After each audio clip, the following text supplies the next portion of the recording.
அண்ணாமலை இங்கேயே தான் இருப்பான். எப்ப வரைக்கும் இருப்பான்னா அறிவாலயத்தில் இருக்கக்கூடிய ஒரு செங்கலையும் உருவி எடுக்கும் வரை இங்க இருப்பான். உருவி எடுக்கும் வரை. அரசியல் சூடு பிடிச்சிருக்கு. சொல்லப்போனா ரொம்ப நாள் அமைதியாக இருந்த அண்ணாமலை அவர்களுடைய ஸ்பீச் இன்னைக்கு படு வைரலாக பேசப்பட்டு வருது.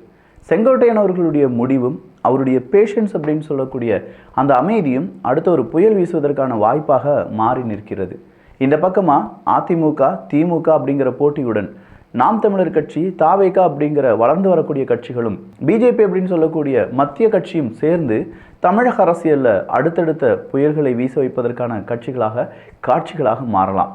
இன்னைக்கு அரசியல் சதுரங்கத்தில் ரொம்ப முக்கியமாக செந்தில் பாலாஜி அவர்களுடைய பதவியிலிருந்து சில நபர்களுடைய பதவியும் காலியாகிறதுக்கான வாய்ப்புகள் இருக்குது அப்படிங்கிற எல்லா டீட்டெயில்ஸையும் பார்க்க போகிறோம். இது ஆழமான அரசியல் சதுரங்கம்.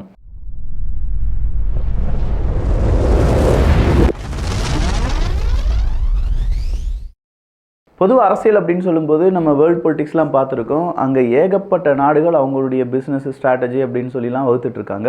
நாமும் மாதம் ஒரு 2000 ரூபா சேவ் பண்ணுறதுக்கான வாய்ப்புகள் இருக்கா அப்படிங்கிற கேள்விக்கு இருக்குது. பஜாஜ் அலைன்ஸ்னுடைய என்எஃப்ஓ, இது பஜாஜ் ஃபினான்ஸ் கிடையாது, பஜாஜ் அலைன்ஸ்னுடைய ஒரு புது NFO Nifty 500 multi cap momentum quality 50 index அப்படிங்கிறது தான். இதனுடைய என்ஏவி 10 ரூபாய்க்கு இந்த பிப்ரவரி 14ஆம் தேதி, இன்னும் 2 தினங்கள் தான் இருக்குது. உங்களால் என்ஏவி 10 ரூபாய்க்கு வாங்க முடியும். இது ஒரு கேபிட்டல் கேரண்டி பிளான். நீங்கள் போடுற பணம் அப்படியே உங்களுக்கு திரும்ப கிடைக்கும். அதை விட கூடுதலாக கிடைக்கிறதுக்கான நிறைய வாய்ப்புகள் அப்படிங்கிறது இருக்குது. மல்டி கேப் அப்படின்னு சொல்லும்போது நிஃப்டி 500ல் பெஸ்ட்டாக பெர்ஃபார்ம் பண்ணுற 50 நிறுவனங்களில் உங்களுடைய ஒரு போர்ஷன் ஆஃப் ஃபண்ட் அப்படிங்கிறது அங்கே இன்வெஸ்ட் பண்ணி அதுலேருந்து கிடைக்கக்கூடிய லாபம் உங்களுக்கு கிடைக்கும். ஸோ இது இன்ஃப்ளேஷனை பீட் பண்ணுறதுக்கான வாய்ப்புகளும் இருக்குது. ஆர்டிஎஃப்டியை விட கூடுதலான வருமானம் கிடைக்கும் வாய்ப்புகள் இருக்குது. இந்த இண்டெக்ஸ் கடைசி 5 வருஷத்தினுடைய ரிட்டர்ன்ஸ் அப்படின்னு சொல்லி பார்க்கும்போது அது கிட்டத்தட்ட 30.7%, கடைசி 10 வருடங்கள் எடுத்து பார்க்கும்போது 22.9% இருக்கு. இது மட்டும் இல்லாம டாக்ஸ் பெனிஃபிட், அது கூடவே 120 மடங்கு உங்களுடைய மந்த்லி பிரீமியத்தில் லைஃப் கவர் உங்களுக்கு கிடைக்கும் என்பதும் குறிப்பிடத்தக்கது. 2014 10 லட்சம் ரூபாய் இந்த இண்டெக்ஸ்ல நம்ம போட்டிருந்தோம்னா அது இப்போ கிட்டத்தட்ட 79 லட்சம் ரூபாயா நமக்கு ரிட்டர்ன் ஆகி கிடைச்சிருக்கும். என்ஆர்ஐலாம் மாதம் ஒரு 18,000 ரூபாய் சேவ் பண்ணிங்கன்னா 2 கோடி ரூபாய் வரை உங்களுக்கு கிடைப்பதற்கான வாய்ப்புகள் இருக்கு. மேலும் விவரங்களுக்கு கீழே இருக்கக்கூடிய லிங்கை யூஸ் பண்ணிக்கோங்க. ஸோ பிஸ்னஸ் ஸ்ட்ராட்டஜி, இன்வெஸ்ட்மெண்ட் இப்படிலாம் பார்த்த பிறகு பாராளுமன்றத்தில் நம்முடைய தொகுதிக்காக நம்ம பாராளுமன்ற உறுப்பினர்கள் என்ன கேள்வியெல்லாம் கேட்டாங்க அப்படிங்கிறத அண்ணாமலை அவர்கள் ஒரு பதிவு பண்ணியிருக்கார். கண்டிப்பாக இந்த மாதிரி சில தலைவர்கள் பேசினாதான் பாராளுமன்றத்தில் நம்ம தலைவர்கள் என்ன பேசியிருக்காங்க அப்படிங்கிறது நமக்கே தெரிய வரும். ஒரு எம்பி கேள்வி கேட்கிறாரு, அஸ்ஸாம்ல உலகன் பார்க் கிப்பன் வைல்ட் லைஃப் சாங்சுரியில ஆயில் ட்ரில்லிங் பண்றீங்களா இல்லையா? தமிழச்சி அக்கா இந்த தொகுதி எம்பி அவங்க கேக்குறாங்க, மினிஸ்ட்ரி ஆஃப் கார்ப்பரேட் அஃபேர்ஸ் வெப்சைட்ல ஒரு குளறுபடி இருக்கு, எப்ப சரி செய்வீங்க? பாராளுமன்றத்தில் தொகுதி மக்கள் சார்பாக கேட்கக்கூடிய பிரச்சனையா? மத்திய சென்னை எம்பி அவர் கேள்வி பாருங்க, இந்த பட்ஜெட்ல யூரோப்பியன் யூனியன் கொண்டு வந்த கார்பன் பார்டர் அட்ஜஸ்ட்மென்ட் மெக்கானிசத்தை இந்தியா எதிர்ப்பதன் எதிரொலி என்ன? இதை தாண்டி இன்னொன்னு கேட்டிருக்காரு தயாநிதிமாறன், எப்படி நான் வந்திருக்கிறேன், எப்படி நீ சமஸ்கிருதத்தில் மொழிபெயர்ப்பு செய்யலாம் பாராளுமன்றத்தில்? ஏங்க இங்க இருக்கக்கூடிய மக்கள் பிரச்சனை ஏகப்பட்டது இருக்கு. டாக்டர் பற்றாக்குறை அப்படின்னு சொல்கிறாங்க. அதற்கு மத்திய அரசாங்கம் என்ன செய்ய போகிறாங்க அப்படிங்கிற கேள்வியிலிருந்து நிறைய கேள்விகள் கேட்கப்பட வேண்டியதாக இருந்தது. ஆனால் அங்கே போய் இவங்க கேட்ட கேள்வியெல்லாம் பார்த்தீங்களா, சமஸ்கிருதம் ஏன் மொழிபெயர்க்கப்பட்டது, யாருமே இல்லாத இந்த லாங்குவேஜுக்காக நீங்கள் ஏன் இவ்வளோ ஸ்பெண்ட் பண்ணுறீங்க அப்படிங்கிறது தான். அதற்கு அங்கே இருக்கக்கூடிய ஸ்பீக்கர் பதிலடி கொடுத்தார் அப்படிங்கிறதையும் அண்ணாமலை அவர்கள் விவரித்திருக்கிறார். நீங்கள் என்ன நினைக்கிறீங்க? நம்ம பாராளுமன்ற உறுப்பினர்கள் சரியாக அவங்களுடைய வேலைகளை செய்கிறாங்களா? எப்பா அத்தனை எம்பி நம்ம அனுப்பி வச்சிருக்கோமே, அவ்வளோ பேரும் அவ்வளவு சூப்பராக கேள்வியெல்லாம் கேட்டிருந்தாங்கன்னா சும்மா தெரிக்க விட்டுருக்கலாமே அப்படிங்கிறதுலாம் நமக்கு தோணுது இல்லை? நீங்களே சொல்லுங்க அதற்கான பதில் என்ன அப்படிங்கிறத. அரசியல் கட்சியில குழந்தைகள் சேரக்கூடாதுங்க, 18 வயசுக்கு கீழே அரசியலுக்கு அவங்க பயன்படுத்தக்கூடாது அப்படின்னு சொன்ன ஒரு நண்பர் சொன்னாருன்னா, தாவேக்கால் இருக்கிறதே குழந்தைகள் தான், அதுக்காக குழந்தைகள் ஆரம்பிச்சிருக்காங்க. ஆனால் அவர்களுக்கு தான் வெளிச்சம், எதற்காக குழந்தைகள் அனுப்பி ஆரம்பிச்சிருக்கீங்கன்னு. அடுத்ததா தமிழக வெற்றி கழகம். இந்த தமிழக வெற்றி கழகம் அப்படின்னு சொல்லும்போதே இப்போ 2-3 பிரச்சனைகள் தமிழக வெற்றி கழகத்தை சுற்றி ஓடிட்டே இருக்கு அப்படின்னு சொல்லலாம். முதல் பிரச்சனை சிறார் அணி எதற்கு அப்படிங்கிறதும், திருநர் அணி அப்படின்னு சொல்லும்போது அது 9வது இடத்தில் அவங்க போட்டிருக்காங்க அப்படிங்கிறதும் ஒரு சலசலப்பை ஏற்படுத்திச்சு. ஆனால் இங்கே இருக்கக்கூடிய சிக்கல், தமிழக வெற்றி கழகம் அஃபிஷியலாக இதை அறிவிக்கவே இல்லை. 28 அணிகள் அப்படிங்கிறதையோ இல்லை கூடுதலாக அணிகள் வருகிறது உருவாகிறது அப்படிங்கிறது அஃபிஷியல் அறிவிப்பு கிடையாதே. இது அன்அஃபிஷியலாக யாரோ போட்டிருக்காங்க. அதற்கு எப்படி தமிழக வெற்றி கழகம் நாங்கள் தான் போட்டோம் அப்படின்னு சொல்கிறத ஒத்துக்கொள்ள முடியும் அப்படிங்கிற கேள்வி உருவாகுது. இப்போ விஜய் அவர்கள் இல்லாட்டி விஜய் அவர்களுக்கு எதிராக சீமானவர்கள் அப்படிங்கிறது மறுபடியும் சூடு பிடிச்சிருக்கு. இங்கே அரசியல் ஆலோசகர்கள் அப்படிங்கிறவங்க விஜய் அவர்களுடைய கட்சிக்கு இப்போ பிகே அவர்கள் போயிருக்காங்க, ஜான் அவர்கள் இருக்காங்க, இப்படி நிறைய பேர் இருக்காங்களே, உங்களுடைய கட்சிக்கு இந்த அரசியல் ஆலோசகர்லாம் தேவையில்லையா அப்படிங்கிறது சீமான் அவர்களிடம் கேட்கப்படுது. அதற்கு சீமான் அவர்கள் சொல்றாரு, என் நாடு என் மக்கள் என் நிலம் என் காடு என் மலை, இதில் எதை எப்படி செஞ்சால் சரி வரும்னு தெரியாத நான் அப்புறம் இந்த வேலைக்கு ஏன் வரணும்? பணக்கொழுப்பு அதிகமாக இருந்தால் இதெல்லாம் தேவைப்படும். இல்லைப்பா, இப்போ நம்முடைய தாத்தா பாட்டன் காமராஜ் அவர்கள்லாம் எடுத்து பார்த்தீங்கன்னா அவங்களாம் என்ன அரசியல் ஆலோசகரை வச்சுட்டு தான் இருந்தாங்களா? எங்களுக்கான கொள்கைகள் இருக்குது, நாங்கள் வகுப்பது தான் அரசியல் ஆலோசகர் அப்படிங்கிறது. பணம் இருக்கிறவங்க கொழுப்பெடுத்து இந்த மாதிரியான விஷயங்கள்லாம் செய்யலாம். ஆனால் எங்ககிட்ட பணம் இல்லை, மூளை இருக்கிறது, அதை வச்சு நாங்கள் பார்த்துக்கொள்கிறோம் அப்படின்னு சொல்லியிருந்தாங்க. அப்போது இதை அப்படியே ஊடகம் எப்படி மாற்றிருச்சு அப்படின்னா, விஜய் அவர்கள் பணக்கொழுப்பில் இதெல்லாம் செஞ்சுட்டு இருக்காரு அப்படிங்கிற மாதிரி ஊடகம் மாற்றி விட்டது.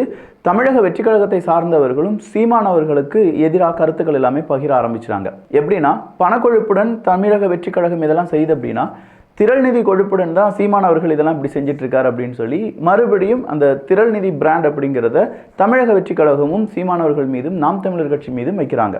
உடனே நாம் தமிழர் கட்சியை சார்ந்தவங்க என்ன சொல்கிறாங்க, உண்மையிலேயே உங்கள் தலைவருக்கு திராணி தெம்புலாம் இருந்துச்சுன்னா ஒரு பத்திரிகையாளருக்கு மீட்டிங் வைங்கப்பா, நிருபர்கள் கேள்வி கேட்கட்டும், அந்த கேள்வியில் அவர் என்னெல்லாம் பதில் சொல்லட்டும், அந்த பதிலிருந்தே தெரிஞ்சிடும் தமிழக வெற்றி கழக தலைவர் என்ன மாதிரியான ஐடியாலஜியில் இருக்கார் அப்படிங்கிறது.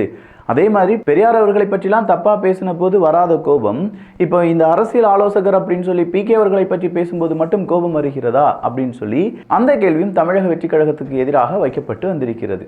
இது எல்லாமே நாம் தமிழர் கட்சி வர்சஸ் தமிழக வெற்றி கழகம் அப்படின்னு சொல்கிற அந்த ஒரு மென்டாலிட்டியில் நம்ம பார்க்கலாம். அடுத்ததான் அதிமுக தான். அதிமுகவை பொறுத்த வரைக்கும் எடப்பாடி பழனிசாமி அவர்கள் இருக்காங்க, இந்த பக்கமாக ஓபிஎஸ் அவர்கள், டிடிவி தினகரன் அவர்கள், சசிகலா அவர்கள் இருக்காங்க. இப்படின்னு சொல்கிற பல நபர்கள் சேர்ந்து தான் அதிமுகவாக இருந்துச்சு. ஜெயலலிதா அம்மையார்கள் இறந்து போன பிறகு அதிமுகவை பல கோணங்களாக திரும்பியது. சில நபர்கள் அரசியலை விட்டு நீக்கப்பட்டார்கள், சில நபர்கள் கட்சியை விட்டு நீக்கப்பட்டார்கள். இது எல்லாத்தையும் போக இரட்டை இலை அப்படிங்கிறது எடப்பாடி பழனிசாமி அவர்கள் கைவசம் வந்துச்சு. இப்போ அதற்கும் ஒரு பெரிய சிக்கல் வந்திருப்பதால் செங்கோட்டையன் அவர்களுடைய அரசியல் நகர்வு அப்படிங்கிறது ரொம்ப பெருசாக இருக்குது. செங்கோட்டையன் அவர்கள் இன்னைக்கு ஒரு பரப்புரை அப்படிங்கிறது செய்கிறாரு. அதில் செங்கோட்டையன் அவர்களும் எடப்பாடி பழனிசாமி அவர்களுடைய அந்த புகைப்படமும் ஒரே மாதிரி இருக்குது. பொதுவாக ஒரு கட்சியினுடைய தலைவர் அப்படின்னு சொல்லும்போது அவங்களுடைய புகைப்படம் ரொம்ப பெருசாக இருக்கும், மீதம் இருக்கும் நபர்களுடைய புகைப்படம் எல்லாமே சின்னதாக இருக்கும். ஆனால் இங்கே செங்கோட்டையன் அவர்களுடைய அந்த புகைப்படம் ரொம்ப பெருசாக இருந்ததும், அதே மாதிரி அந்த அத்திக்கடவு அவிநாசி திட்டம் அதற்கான பாராட்டு விழாவில் எடப்பாடி பழனிசாமி அவர்கள் பங்கேற்ற அந்த விழாவில் எம்ஜிஆர் அவர்களுடைய புகைப்படமும் ஜெயலலிதா அவர்களுடைய புகைப்படமும் இல்லை அப்படிங்கிற கேள்வியை நான் கேட்டேன். இதே மாதிரி நான் நிறைய கேள்விகள் எல்லாமே கேட்டிருக்கேன். பட் எனக்கு நிறைய ஆப்பர்ச்சுனிட்டிலாம் வந்திருக்கு. யாரும் என்ன அவ்வளோ ஈஸியாக எடை போட்டுற வேண்டாம், கழகம் ஒன்றாக இருக்க வேண்டும் அப்படின்னு நினச்சவன் நான்.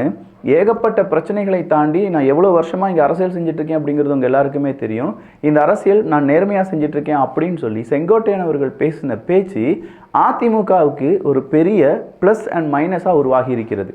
ஒருவேளை எடப்பாடி பழனிசாமி அவர்கள் கைவசம் இருந்து இரட்டை இலை அப்படிங்கிற சின்னமும் கட்சியும் போயிருமோ, செங்கோட்டையன் அவர்கள் புதிய தலைவராக மாறிடுவாரோ, எடப்பாடி பழனிசாமி அவர்கள் ஓபிஎஸ் அப்படிங்கிற சண்டெல்லாம் போய் செங்கோட்டையன் அவர்கள் கையில் அதிமுக வந்துருமோ, அதன் பிறகு டிடிவி தினகரன் அவர்கள், சசிகலா அவர்கள், ஓபிஎஸ் அவர்கள் எல்லாரும் சேர்ந்து எடப்பாடி பழனிசாமி அவர்களை சைட்லைன் பண்ணிடுவாங்களோ அப்படிங்கிற மாதிரி ஏகப்பட்ட பரபரப்பு அதிமுகவை சுற்றி நடந்துக்கிட்டே இருக்குது. ஆனால் இந்த பரபரப்பை இன்னும் ஒரு மாதத்தில் அதிமுக நீக்கவில்லை என்றால் கண்டிப்பாக 2026 தேர்தலில் செமத்தி அடி வாங்கிடுவாங்க. ஆல்ரெடி நிறைய பிரச்சனைகள் அதிமுகவை சுற்றி இருக்குது அப்படிங்கிறது எல்லாருக்கும் தெரியும்.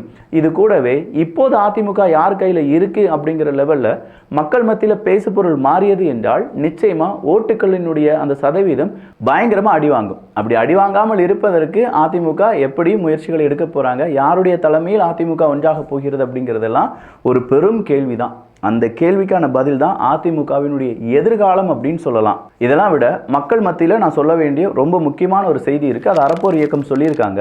திருநெல்வேலி ரூபாய் 700 கோடி கல்குவாரி ஊழலில் முக்கிய புள்ளியான ஜெயகாந்தன் ஐஏஎஸ் மீது முதல் தகவல் அறிக்கை எஃப்ஐஆர் பதிவு செய்து உள்ளே தள்ளுவதற்கு பதில் அவர் செய்த ஊழலுக்கு பாராட்டும் விதமாக அவருக்கு பொதுப்பணித்துறை செயலாளர் பதவி உயர்வு கொடுத்துள்ளார் முதலமைச்சர் ஸ்டாலின் அவர்கள் மற்றும் துணை முதலமைச்சர் உதயநிதி ஸ்டாலின் அவர்கள். ஊழல் செய்தவருக்கு சிறந்த துறை பொதுப்பணித்துறை தானே அப்படின்னு சொல்லி அறப்போர் இயக்கம் ரொம்ப கஷ்டமான ஒரு விஷயத்தை நம்ம முன்னாடி கொண்டு வந்திருக்காங்க. 700 கோடி ரூபாய் ஊழல் செஞ்சிருக்கார் அப்படின்னு சொல்லி வித் ப்ரூஃப் ஓடி இதை யார் சப்மிட் பண்ணியிருந்தாங்கன்னா அறப்போர் இயக்கம் சப்மிட் பண்ணியிருந்தாங்க. அப்படிப்பட்ட ஒரு நபருக்கு நீங்கள் பதவி உயர்வு கொடுக்குறீங்களேப்பா, இதெல்லாம் சரிதானா அப்படிங்கிற ஒரு கேள்வியே கேட்டிருக்காங்க. இதே மாதிரியான கேள்வி முன்னாடியும் வந்தது. தூத்துக்குடி துப்பாக்கிச்சூடு எல்லாருமே நமக்கு தெரியும். இந்த துப்பாக்கிச்சூட்டுக்கு முக்கிய காரணமாக இருந்த அதிகாரிகளுக்கு பதவி உயர்வு என்பதும் கொடுக்கப்பட்டது இங்கே குறிப்பிடத்தக்கது. அப்போ இவ்வளவும் அரசியலா? தூத்துக்குடி துப்பாக்கிச்சூடுனா எடப்பாடி பழனிசாமி அவர்கள் ஃபேஸ் தானே வந்துச்சு. ஆனால் ஒரு வேளை யாரா இங்கே ஒரு கருப்பாடு மாதிரி திமுகக்கு ஆதரவாக இருக்கிறவங்க அதிமுகக்கு களங்கம் ஏற்படும் விதமாக இதெல்லாம் செஞ்சு அதுக்காக பதவி உயர்வு வந்துருச்சா அப்படிங்கிற கண்ணோட்டத்திலும் ஏகப்பட்ட பேர் இந்த செய்தி எல்லாமே பகிர்ந்திருந்தார்கள். எதுதான் நடந்தாலும் சரி, எங்களை யாரும் அசைத்து கொள்ளவே முடியாது, 234 தொகுதியில் நாங்கள் தான் வின் பண்ண போகிறோம் அப்படின்னு சொல்லி திமுக சொல்லிட்டு இருக்காங்க.